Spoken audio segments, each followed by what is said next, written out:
tomoni quand même reprise ya Moussala na rond-point ya Bongolo tobengi na kombo ya Yolo Medical. Nous ne pouvons te féliciter pour na ba effort même au gouvernement bayali kosala pour na réhabiliter banzela et à travers la ville province ya Kinshasa, parce que vous voyez bien que Kinshasa il y a eu le miroir pour l'ensemble de la République parce que c'est la capitale.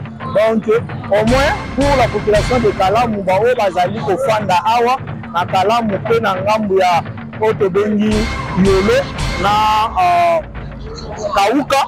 En tout cas c'est une satisfaction dès lors que rond-point Bongolo aussi là, mais pour l'instant il y a eu en mi-chemin on va solliciter moyen que le bateau de exact.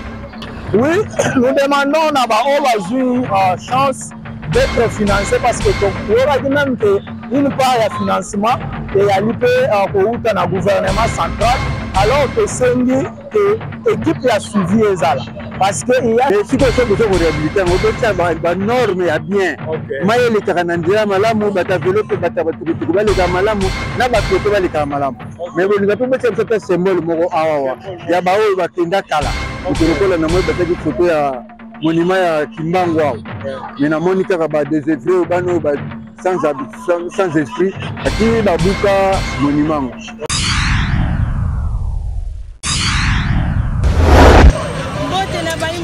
Mbote na mabosi alipe kisombe na papikeli na amani kwa kati Australie, amani kwa ya mwamba kwa makasi na kati Australie na les grands coiffeurs Freddy Kinkela Sina babi salon zaka moko référence na moza West Gilmore na kati London City na parfait de Londres ciseaux d'or et de ça la kati ya commune ya Kalamu mais ciseaux d'or na Yolo Medical na ropo ya Bongolo. Nous sommes en train de faire des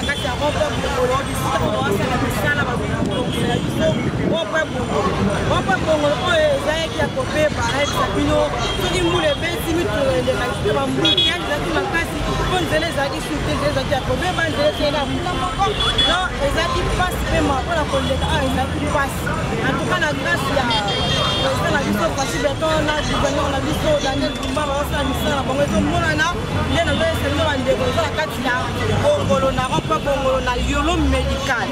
Na Yolo Medical awa bisika bazo sala biso misala bazo bongisa biso en tout cas Yolo Medical pe la tabeton. Yolo tabeton ba longo na biso kana boudron ba la biso kana kati ya beton. Ndeko za awa bandeko na ngabo tala bino moko nde ba sala misala kitoko makati zo mona na bakami tembule zo banda ko beta awa le na moni ba sala misala ona lombango mingi pona ile kana kosila bino moko tala. En tout cas to koloba mingi te to tiki bino mboka cameraman na journal Kapaya tola.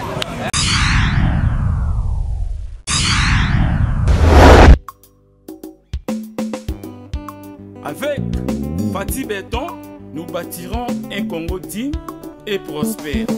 Maman présidente Marie-Laure Kawanda soutient Fati Béton à 100%.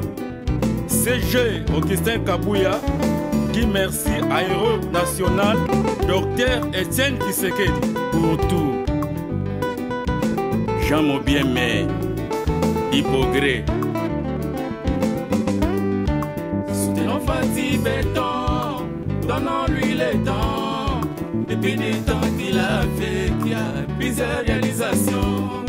Il est le prédestiné, fils de la prophétie. Le cinquième président, Fumukimbangu prophétisa. Fils de l'héros Etienne, père de la démocratie. S'il était vivant, il allait être fier de son fils. Soutenons tous les, donnons-lui le temps. Depuis des temps qu'il a fait, qu'il y a plusieurs réalisations.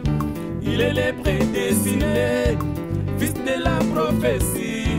Le cinquième président, Fumukimbangu prophétisa. Pino Solo, ingénieur. Cliff Mayamba, Internet, Sifil, Papoli. Soutenons tous les.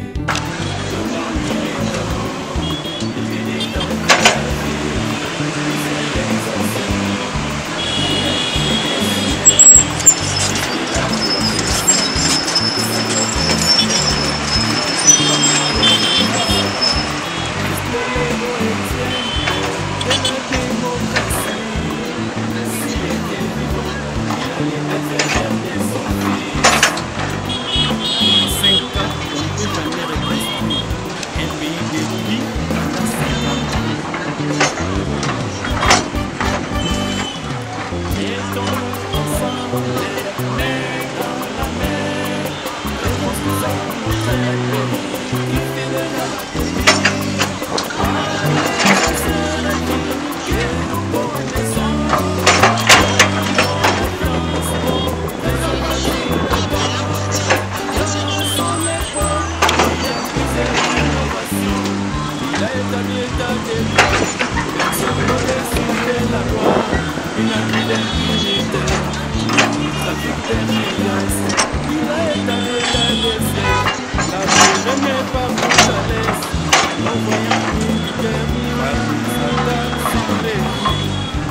établi état de droit. Personne ne décide la loi. Il n'a plus d'impunité. Trafic d'influence. Il a établi état de siècle.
Politika bongo sangana to pesa ni maboko na president Fachi toko sepela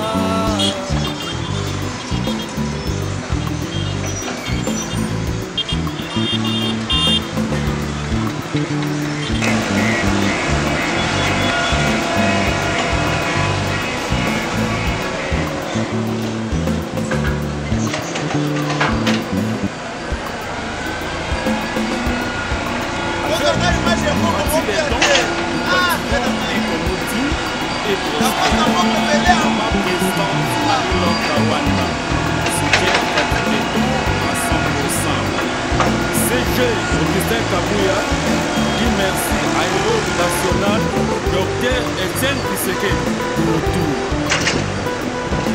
Jean Obien Maire, Hypogré. Sinon parti béton, donnons-lui les temps. Depuis du temps qu'il a fait, il y a plusieurs réalisations. Il est le prédestiné, fils de la prophétie. Et ce qu'un président non, il va nous prophétiser. Fils de l'héros Etienne, de la démocratie. S'il était vivant, il allait être fier de son fils. Soutenons tous les, donnons-lui les temps. Et puis les temps qu'il a fait, ses réalisations.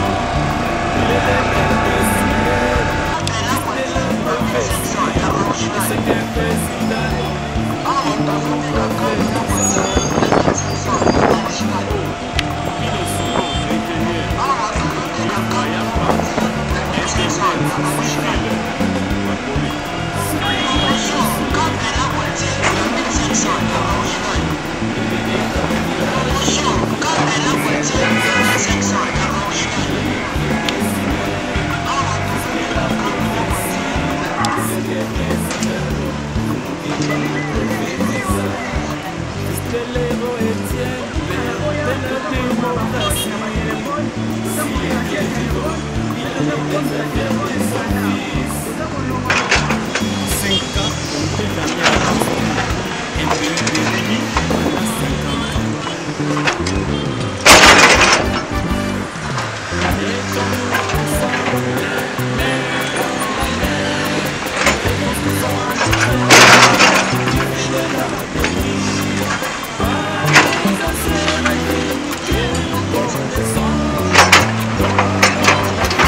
régner partout à l'est, en voyant militaire, parmi sa table sans répit.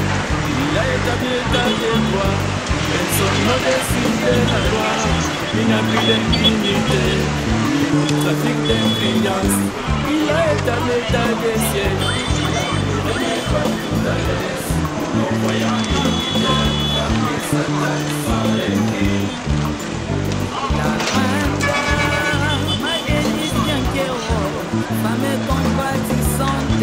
famille sociale, à côté des grands hommes, la fête du béton, un homme humble, l'homme de la prière.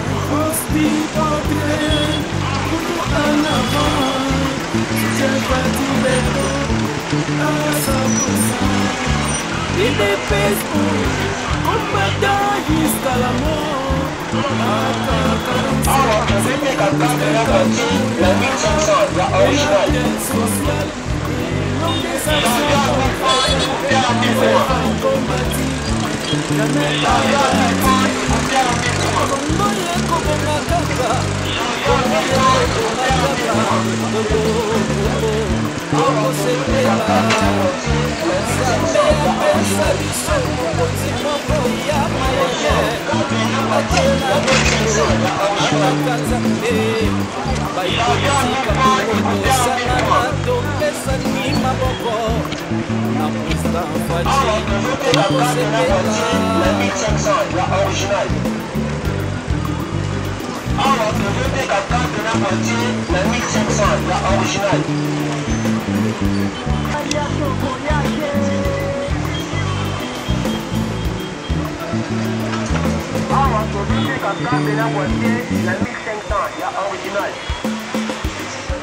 Avec Pati Béton, nous bâtirons un Congo digne et prospère. Maman présidente Marie-Laure Kawani soutient Pati Béton à 100%. CG Augustin Kabouya dit merci à Héros National Dr Etienne Kiseke pour tout.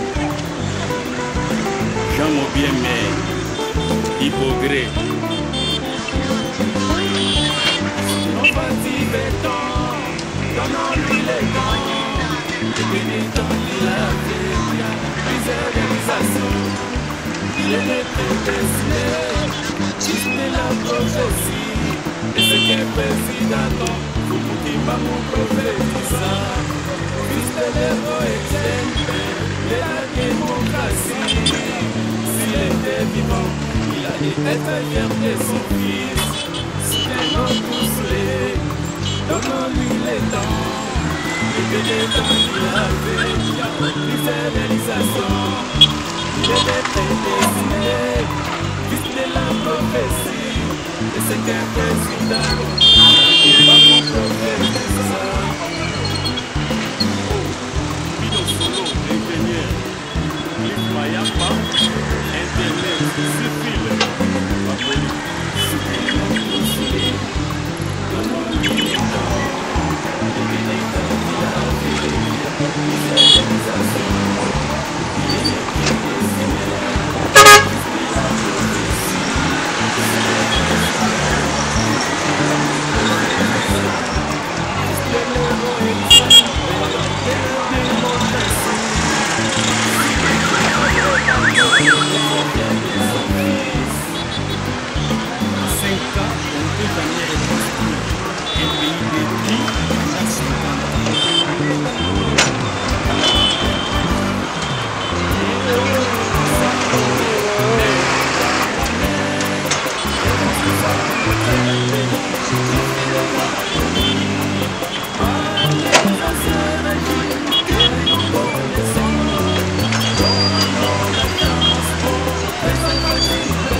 Aboga.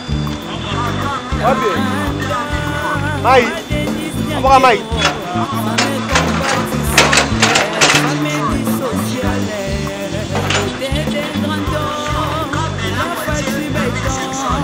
Un homme humble, l'homme de la prière.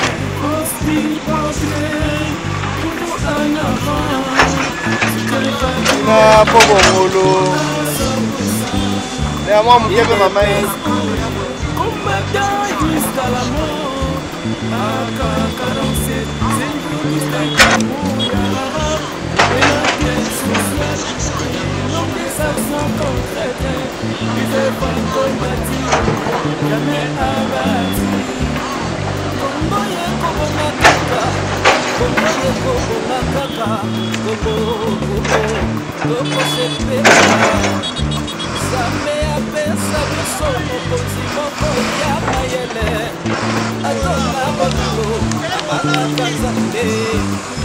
Politika Bongo sangana to pesa ni maboko na president Fachi toko sepeka.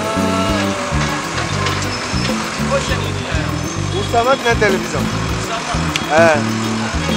Le blague est facile de dire. Surtout il s'est levé à gente à ça là. C'est comment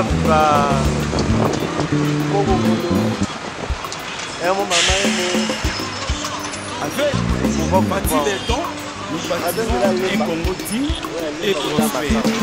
Maman présidente Marie-Laure Kawanda soutient Fati Béton à 100%. CG Augustin Kabouya dit merci à Héros National Dr Etienne Tshisekedi. Jean Mobien Maire, Hypogré. Fati Béton, donnons-lui les dents. Depuis les temps qu'il a fait, il y a plusieurs réalisations. Il est le prédestiné, fils de la prophétie. Et c'est qu'un président, Kumutimba nous prophétisa. Fils de l'héros Etienne, père de la démocratie. S'il était vivant, il allait être fier de son fils. Soutenons tous les, donnons-lui les dents. Depuis les temps qu'il a fait, il a des réalisations. Il est le prédestiné, fils de la prophétie. Et c'est qu'un président qui va nous prophétiser. Pino Solo, ingénieur, Clip Mayamba, Internet, Sifil, Papoli. Soutenons tous les, donnons-lui les dents. Depuis les temps qu'il a fait, il a des réalisations. la voiture mon roi. Ouais, vani na kati na ngambende na mikono ile koyo yende moto tukalaki pesa iko likao. Yeye wana kuzo kubenga Fati Béton. Mais na yeko la sala politique pour na publier des mais na yeko lofina ko répondre na mikuna na. Na mimi on ce moment il me pousse là ça mwana ngiri mwana limité on a venu Mombele. OK. Na za venu limité numéro 14. Mais si ko so ko réhabiliter ngo besa ba norme ya bien. Maye le kanandira malamu bata velope bata batuku bale ka malamu na ba pieto bale ka malamu. Mais vous n'avez pas fait un symbole moko awa. Ya ba oyo ba tenda kala. Tukola na moi bataki photo ya monument ya Kimbango. Mais na monika ba désœuvré bano ba sans esprit ati ba buka monument. Mais le pas bosser le bozali malamu. Donc on continue de citer nous ces animaux malambos ça la malamu ko ezala bien. Mais na kosenga ke bambongo bazali ko pesa pona bisala yango ba konziwa na so bazali ko landa bino basala kango na transparence que mosali azofuta mamalamu ofuta mipeo azobisa mbongo ne pas recevoir les ba suivi tout ça. Ben ba suivi ça ben prévu pe ko komela na musala tanto mbule beti etelemi osala ba suivi ona po basi bisa misala ngo malamu c'est le service suivi te ko telema ba ko finga bino ba ko tola Congolais ko n'importe qui. Alors c'était de la jeunesse d'aujourd'hui. Ils vont parler n'importe quoi, ils vont parler. Alors vous allez malade. Mbote papa. Mbote mini maman journaliste. Kopera mna komba nani? Naba benga na komba Fabrice Sambou, moko ya ba président du parlement de Bou. Et puis un jeune engagé en politique congolaise. Papa, toi na bongo, to monyo na bongo awa. Baby te deko ka misala sala abale. Misala o kama do sala, ozi comprendre ta ko bongo. Et baby tamuni no se ba imbo ka ba yeba. Merci beaucoup maman pour la question, mais bon, nous félicitons d'abord tout le monde quand même nous saluons Zongeli Awana Bongolo Pipa Itozali. Malgré que ça fait un grand moment, un très grand moment où tout le monde a dit le gouverneur Daniel Bumba Ayaki Awa na escorte na yebo pour lancer misala oyo ya bongolo. Mais après son départ, il a quitté une semaine après seulement, c'était 2 semaines, misala était qui plus rien ne marchait. Mais aujourd'hui quand même tout le monde, ça fait maintenant. Donc après quelques mois, il y a arrêt à misala, on va souffrir trop dans Zéland, trop de maboulou, difficulté pour les quand même, usager, c'était vraiment difficile. Mais néanmoins pour le moment, tout le monde quand même reprise à misala. On a rond-point à Bongolo, médical. Nous ne pouvons que féliciter pour l'effort même au gouvernement pour réhabiliter Banzela et Belé à travers la ville-province de Kinshasa. Parce que vous voyez bien que Kinshasa est le miroir pour l'ensemble de la République parce que c'est la capitale. Donc au moins pour la population de Kalamu, Bazali Kofanda Awa, na Kalamu Pena Ngambuya Otobengi Yolo na Kauka, en tout cas c'est une satisfaction dès lors que rond-point Bongolo aussi là, mais pour l'instant il y a en mi-chemin on va solliciter moyen que le bateau de exact.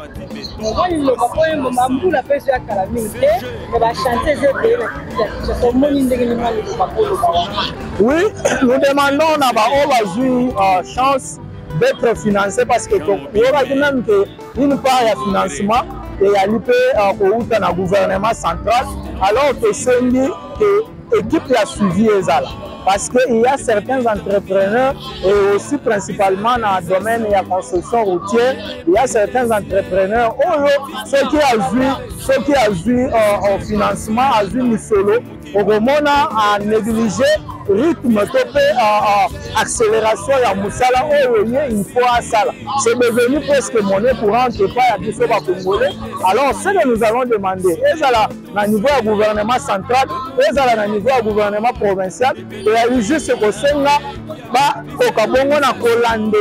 Olandela pour Misala et dans le bango parce que bientôt Madame la pluie a reçu la retour. Alors nous ne sommes pas là pour faire pour compter les dégâts, perte en vie humaine, inondation, car gouverner c'est prévoir. Voilà pourquoi nous avons lancé un message fort dans la attribution na bango suivi peut-être contrôle il y a un chantier à l'état bakokana kosala musala wana en âme et conscience parce que c'est pour l'intérêt de notre peuple. Connaît bazolongola biso na boudron bayala na béton. Ozomona ndenge ni. Merci maman, en tout cas c'est une satisfaction pour notre béton parce que que la plupart ya banzela oyo babandaki kosalela biso tout ce temps ezalaki banzela oyo ngai moko pe na bengaka yango de route à usage unique. Baroute wana ya usage unique c'est justement pour la praticabilité il y a 6 mois, 7 mois maximum, c'est 10 mois. Après 10 mois au moni banzela wana début. Mais cette fois-ci na initiative oyo ya béton c'est une bonne initiative parce qu'au moins ça va garantir dans l'État congolais divagation imaginez-vous chaque 8 mois, 10 mois, il faut pas dire c'est une perte au niveau de la trésor public. Au moins cette fois-ci, avec tous les bétons dans plusieurs avenues à travers la capitale, ça nous rassure que les deniers publics et à tout moment secoués que on a la même chose qu'on a na autre bengi case de départ.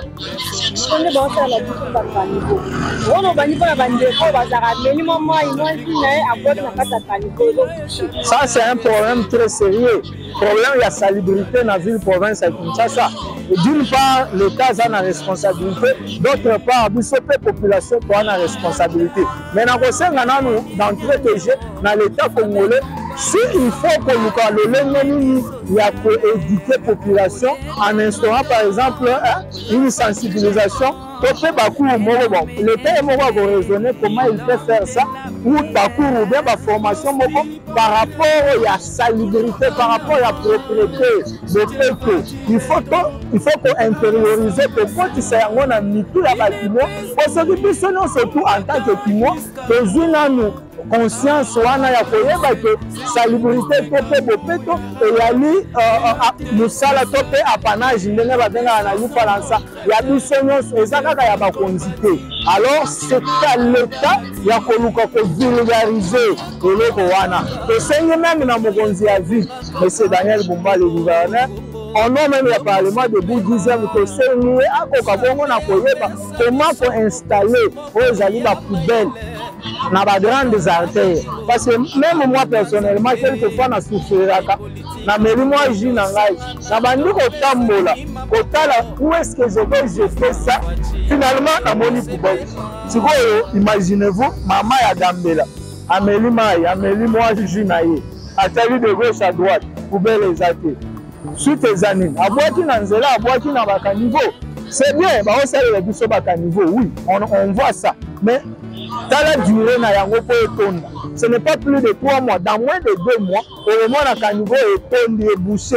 Alors, tant que vous le koya, maï et gosalanime, tant que vous koya et monizela na yangote, et c'est déversé na bamapangu, et c'est déversé na goudron na chaussée, et puis yango oyali comment on appelle chaussée. Et à l'ICOBETA de manière régulière. Au moins, plus ou moins, dans le système de béton, quand même, ça va aider intensément. Mais sensibilisation à la hauteur pour la population à comprendre, la population à intérioriser qu'il faut l'aider à contribuer à la propriété de la capitale nabiso. Merci beaucoup. Moi, je ne sais pas pourquoi. Au chef de l'État Félix Antoine Tshisekedi Tshilombo, le président Fabrice Chamouy Mogo, il y a le président il y a UDPS base 10e, au nom il y a base nationale il y a 10e, ce pays nous donnons d'abord toutes nos félicitations au chef de l'État par rapport à la politique étrangère et à la République, à la politique dans le Lenge Longobani. Malgré l'attaque, malgré la complicité, le monde même messe noire au Tabombeki, à l'India Koti Sakuna en Afrique du Sud. Mais la ténacité du gouvernement, na Mokonza Mboka, du Seba Congo Manitoana Sima, ya chef de l'État, et la position du gouvernement. On ne va pas traiter le problème des Congolais en dehors du Congo et sans les Congolais. Donc, il y a eu ça. Le soi-disant opposant au Bakolinga qui participer, mais en tout cas, nous on ne va pas accepter ça. Mais au niveau du pays, en tout cas, unité et entre les Congolais, il y a un problème entre les Congolais. Tant que oh non, dialogue, non, mais nous les Congolais, on n'a pas de problème. Mais s'il faut causer entre nous, mais pas que oh, Baboni, Bakongomani, non. Donc, au chef de l'État, de la Disika soutient la Disso, n'a confiance au peuple congolais parce que au moins Fati a eu courage, la collatisation a mobilité. Le vrai agresseur à Congo, c'est M. Paul Kagame, soutenu par la nébuleuse communauté internationale et puis Joseph Kabila. Merci beaucoup. Nous restons derrière l'idéologie et la philosophie de la Mokonza Mboka Félix Antoine Tshisekedi Tshilombo.